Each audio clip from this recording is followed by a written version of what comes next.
Hello and welcome to rather dreary and rainy day, as I invite you to join me,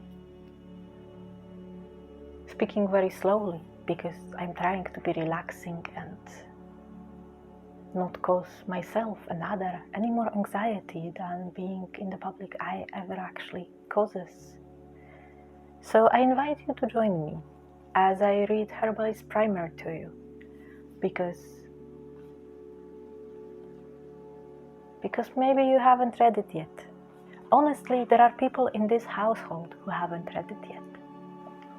In the dreary months of Finnish spring, in the midst of the global pandemic, I have searched far and wide for something to bring me joy. By which I mean, I sat at my desk and made a list of things I knew I liked, then crossed out most of it and started doodling flowers. A couple of days later, I had an idea that I couldn't get out of my head, so I have drafted and laid a simple spread of the plant guide and uploaded it to the internet. 24 hours later, I knew I'm about to write a book. If not due to popular demand, then at least highly motivated by it. You've asked for it, now you have to read it. Hope you'll enjoy the experience. Please note that I'm not actually forcing you to read it. In fact, I'm reading it to you. That's how nice I am, and that's how easy content I can make out of a book that's already written. Contrary to basically everything about the style of this book, this is a work of fiction. With all my love for botany and science in general, Herbalist's Primer is not a scientific publication. And it's definitely not a medical guide. Please do not follow any medical advice included in it. I did the research, but I did not do that kind of research. And even if I did, would you really trust a stranger? You really shouldn't. What it's also not is an occult book. While I adore the occult, it has proven impossible to do justice to the topic within the confines of this single book. I might need to write another one. Honestly, wouldn't it be so cool to actually write some kind of magician's primer that goes through different types of divination and goes through the logic of transmutation and the ways of including alchemy and including practices from different worlds? Wouldn't that be awesome? I was supposed to read this book to you, but I just got super excited about just writing about the occult. Oh my. Okay, I'm gonna finish recording this video. But then... well, go and apply the lore included in the primer to your tabletop role-playing adventures. Do not apply it to your wounds. The book will get dirty. I am so funny when I write. I wish I could be that in real life. Contents, which I will not read to you, because it's boring. This book is an introductory course in herbalism, designed for beginners in the craft, for fictional beginners. In fact, this book is a work of fiction created solely because of the author's, that's me, incessant curiosity of natural sciences, folklore, myth and occult, as well as her love of tabletop role-playing and world-building. As stated before, this is not a book for a real-world practicing herbalist, although they might enjoy the magical and spiritual side of their art. This is not a medicinal guide, and neither the author nor the publisher accept any responsibility for using this advice outside the fictional and fantastical worlds. This is also not a guide to herbal magic, as it mixes way too many stories, legends and magical traditions to be considered useful for anybody but the most chaotic and discordant practitioners. Which technically makes it very, very useful for eclectic witches, so that's valid. Enjoy. What is it then? Herbalist's Primer is a book of plant lore. Think of it as a repository of interesting notes from the intersection of botany, ethnobotany, folklore, occult and gaming material. amusing and useful mix of interesting facts and opinions expressed about various plants at some point in the known history of the humankind.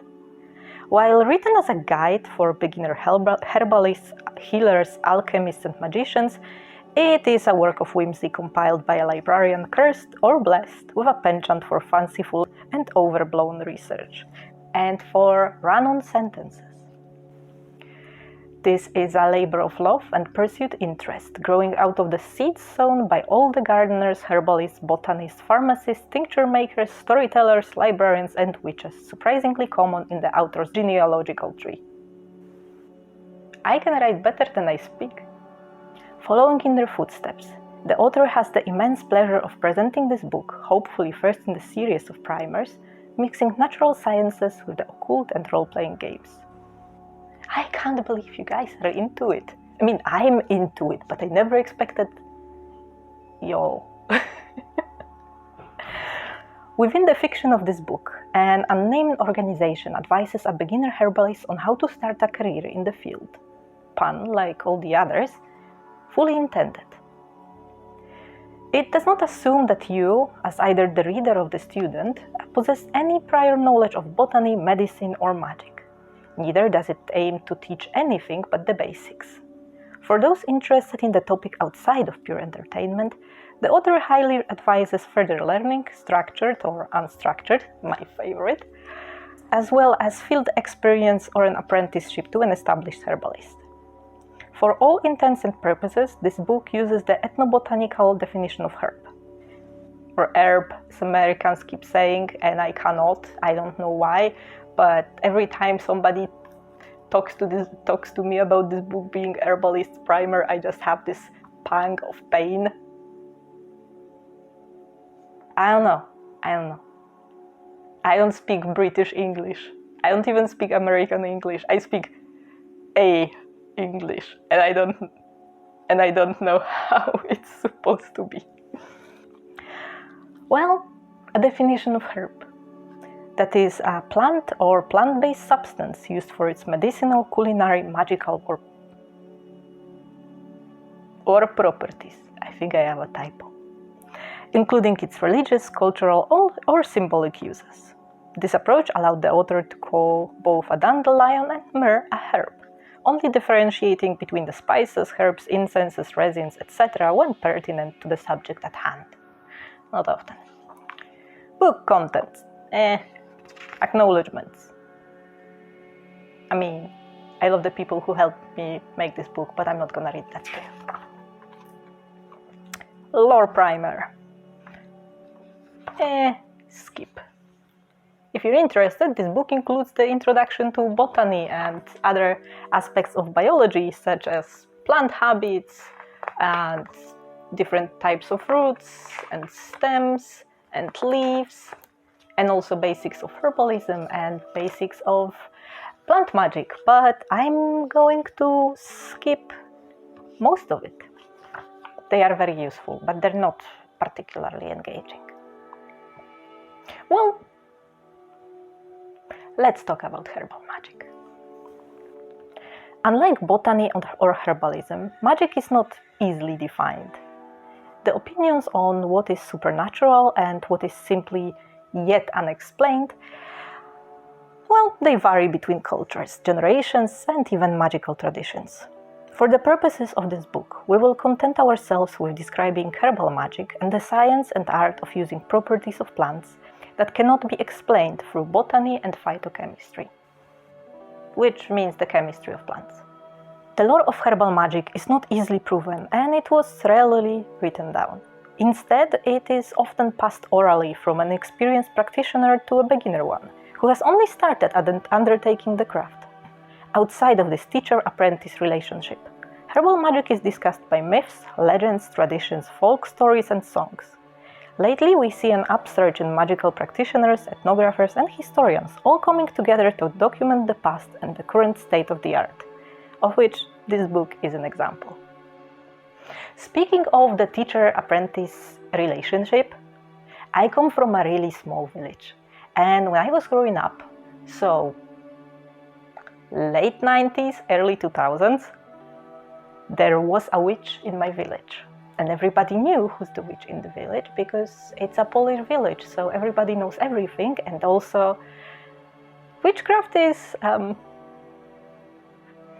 for a Catholic country, it's rather accepted. So there was this old lady called Róża, meaning rose, who was healing people by whispering spells and prayers over their bodies, and she was apparently the best ever at healing particular diseases. I really wanted to be her apprentice, but I couldn't. First of all, I was like 10. And according to the Slavic magical tradition, the apprenticeship has to follow a crisscross of genders. So she had to have a male apprentice. I used to know who that was, at least the rumors in the village said who that was, but I don't know if he's alive. Maybe I'll go to investigate, maybe I'll learn something new. While the practice of herbal magic is highly individualistic and varied, the most widespread tradition shares some elements of the practice. They use similar tools, terms, and values that we introduce on the following pages. Bear in mind that the concepts introduced here are nothing but guidelines. Magic requires practice and experimentation and cannot be learned by reading books alone. I wish. It is not a theoretical science, nor is it static. Magical properties of herbs. Delving into the world of herbal magic, even by just browsing the book, you will quickly realize that there are two main modes for using magical properties of plants.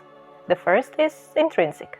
Some herbs carry a magical potential that is independent of the will of the practitioner, like baneberries following the passers-by with their stalked eye-like fruits, or geranium flowers turning towards approaching guests. The other is connected to what we call magical practice, spells and rituals in which herbs are used by a magician in a specific, intentional way. How does any of that work is a question having multiple answers among magical practitioners. One of the most popular is the idea of panpsychism, a view that every living being has its own mind, a soul, a spirit, or simply a mental aspect, and as such it is capable of making decisions and maybe even reasoned with. If you're one of the people who are following an animistic religion, then this idea of panpsychism is probably very, very close and dear to you, in which case I have nothing I can explain. You know more than I do. According to this theory, magical plants make decisions as they experience life and may be used in specific spells or rituals. Some magical traditions call it charging with intent, pouring the will of the magician into plant matter and activating the innate magical potential. Others present it as asking the plants for help or assistance, working with the herbs as opposed to using them in accordance with the practitioner needs. There is of course more to herbal magic, and I will be delighted to read more to you later. But at the moment, why don't we just jump to a random entry? And I'm gonna read you that. And if you're interested, let me know in the comments and we'll go through more of it. Ooh, dandelions. Okay, for disclosure, whenever I open this book, I end up on the page for dandelions because they're my favorite, and stuff just works out for me that way. So dandelions, also known as Taraxacum officinale. Let me show you the picture, but you know them. Everybody knows dandelions, they are awesome.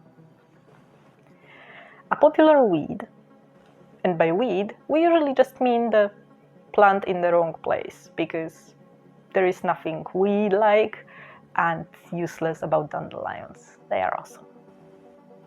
A popular weed with a vast array of medicinal, culinary, and magical properties.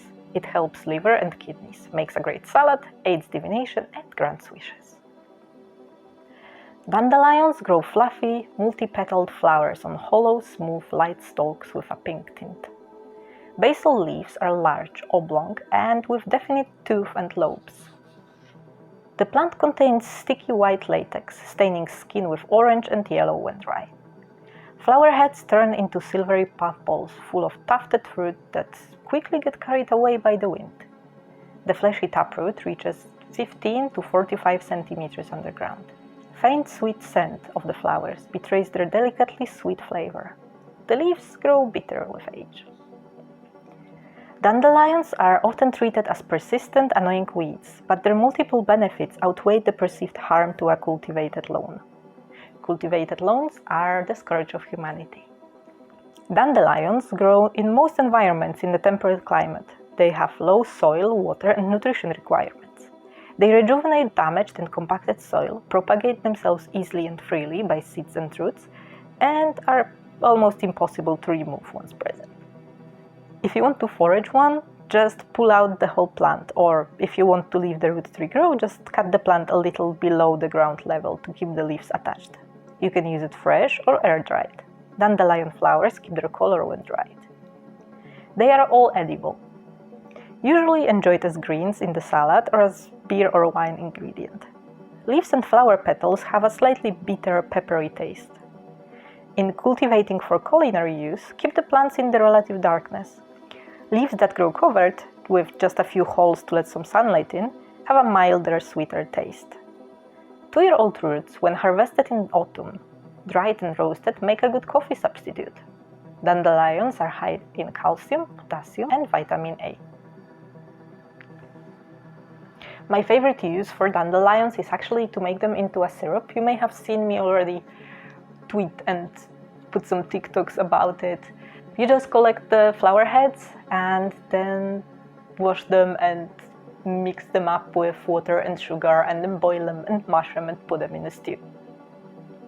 Well, no, you make a syrup out of them and it's delicious and it's the best sweetener you can have. It has this slightly honey-like flavor, and unlike real honey, it's fully vegan. Moving on. One of dandelion's common names, pisabed, refers to a strong diuretic effect. Unlike other herbs with similar properties, dandelion contains a high level of potassium, capable of replenishing the loss of mineral with urine. You can use teas, tinctures, or decoctions of fresh or dried roots to treat stomach and liver conditions, as well as water retention and diabetes. A paste of ground leaves helps protect the skin from sun damage, has mild anti-inflammatory and anti-itching properties. A syrup made of dandelion flowers and honey is a tasty and vitamin-packed cure for throat irritations, cough, and infections.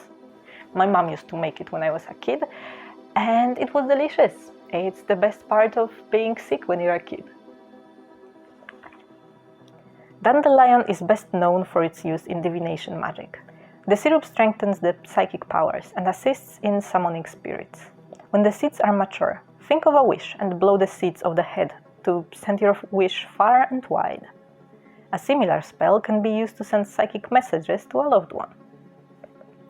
One divination practice states that one can learn about their lifespan by blowing off the seeds. The number of the seeds left should equal the years one still gets to live. Any experimentations so far have not proven this to be true, but I heard it from my grandma. Being closely connected to the element of air, dandelion helps harness the winds. Planted or buried at the northwest corner of the house, it will bring favorable winds. That's enough for now, because my throat hurts and I need some dandelion syrup. I hope you enjoyed this little look into the contents of Herbalist's Primer.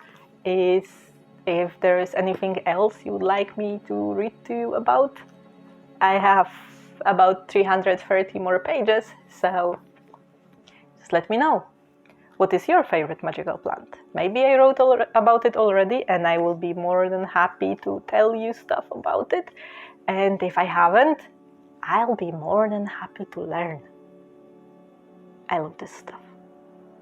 And I love you for liking and subscribing and checking out our socials. And that sounded very parasocial and I will stick with it. So you can join our Patreon and all the links are in the description. And I ran out of steam. Bye. Here is the list of beautiful, amazing people, our Patreon supporters who make all of this possible. Thank you all very much for your support.